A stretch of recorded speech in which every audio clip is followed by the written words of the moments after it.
beings were the most intelligent species on Earth, why do our hearts still break the same way that they did 50,000 years ago?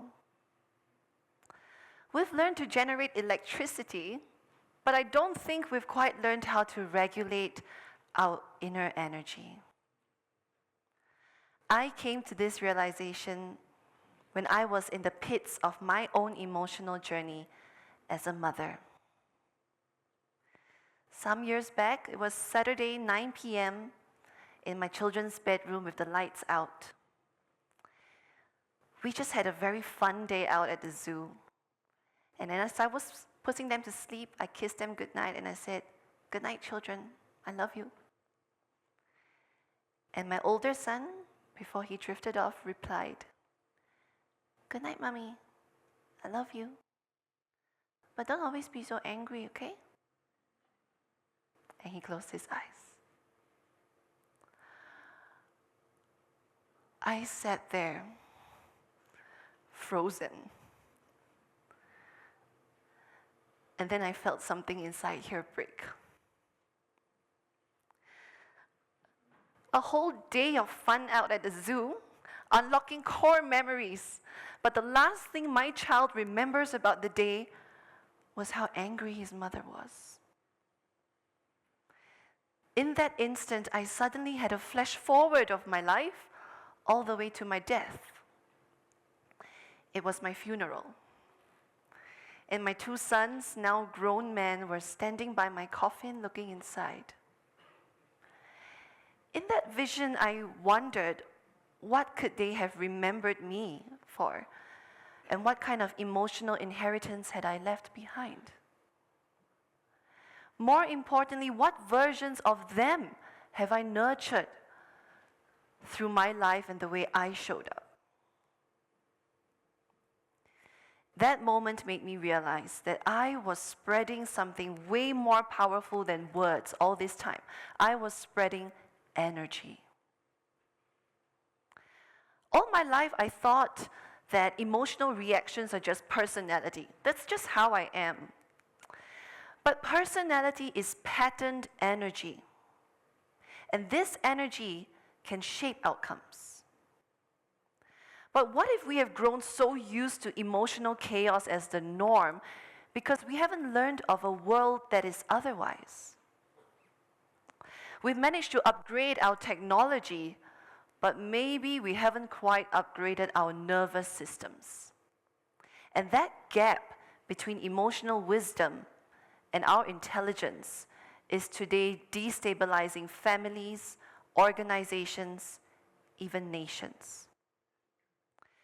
So that night, I gave myself two options. One, seek to find a pill that can somehow suppress all kinds of negative emotions with zero side effects. Or two, seek to understand it.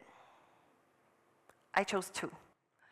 And so began my journey of unlocking emotional intelligence, positive psychology, and even Eastern philosophy to understand why I was wired the way I am, what was going on inside, and how it shows up outside, and how it affects my life. Then I came to learn also that emotions are not just feelings. They are biochemical in nature, but this biological response also generates energy. And this energy has the power to nourish, or it has the power to destroy. It not only alters our body's chemistry, but it could also potentially influence collective behavior. And we are transmitting it all the time. When I learned of the experiment claiming that words have the power to shape outcomes by demonstrating that the strawberry that sat on negative words molded first, I began to imagine my children and my husband as strawberries. And I imagined my heart as a strawberry too. Now this visualization kept me profoundly vigilant of the kind of energy I was transmitting, of whether I was keeping my strawberries in my life fresh, or was I speeding up the molding process? I eventually also learned to see the world in 3 domains. First, the inner world, emotional understanding and mastery. Second, the physical world, nature and the systems that we operated in. And 3, the spiritual world, the understanding that we are all part of something larger than ourselves. When these 3 worlds align, we create something called coherence. So when I learned to align my emotional energy with the environment that I operated in, and when I saw the bigger purpose and meaning of my life beyond just surviving, existing, or wanting to win, I noticed my inner energy stabilized. There was coherence. I felt the strawberries in my life were kept more fresh. And I'm not just talking about the ones in my fridge. My home recalibrated. My relationships with my loved ones healed, improved. My relationship with myself healed and improved.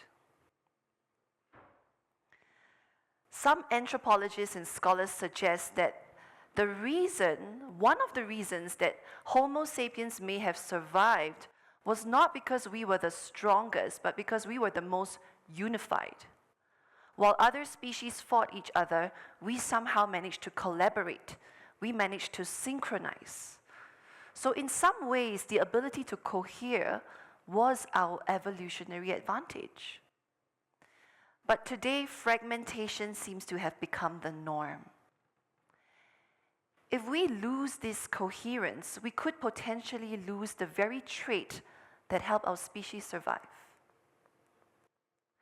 So I don't think that the next stage of evolution is technological.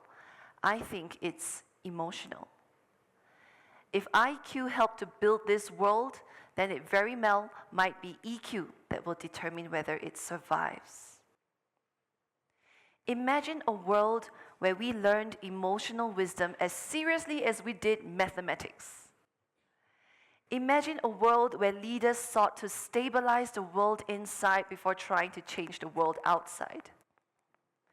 Imagine a world where families radiated and passed down positive energy instead of just titles. That would be revolutionary because energy spreads and the global climate shifts. If one mother's shift can transform her home, imagine what one generation's shift can do for humanity. What if we became the first species that consciously evolved not just our technology, but also our hearts? So tonight, before all of us go to bed, I invite you to adopt the same visualization that I had. Imagine your loved ones as strawberries. Imagine your heart as a strawberry. And let's all ask ourselves, how are the strawberries in our heart and in our lives doing? How fresh are we keeping them? Because evolution is no longer happening to us, it's happening through us. And the way our hearts evolve could very well decide humanity's way forward. And I believe the story of humankind will not be anchored by the kind of machines that we've built. I believe the story of humankind will be anchored by the hearts we've cultivated. Thank you.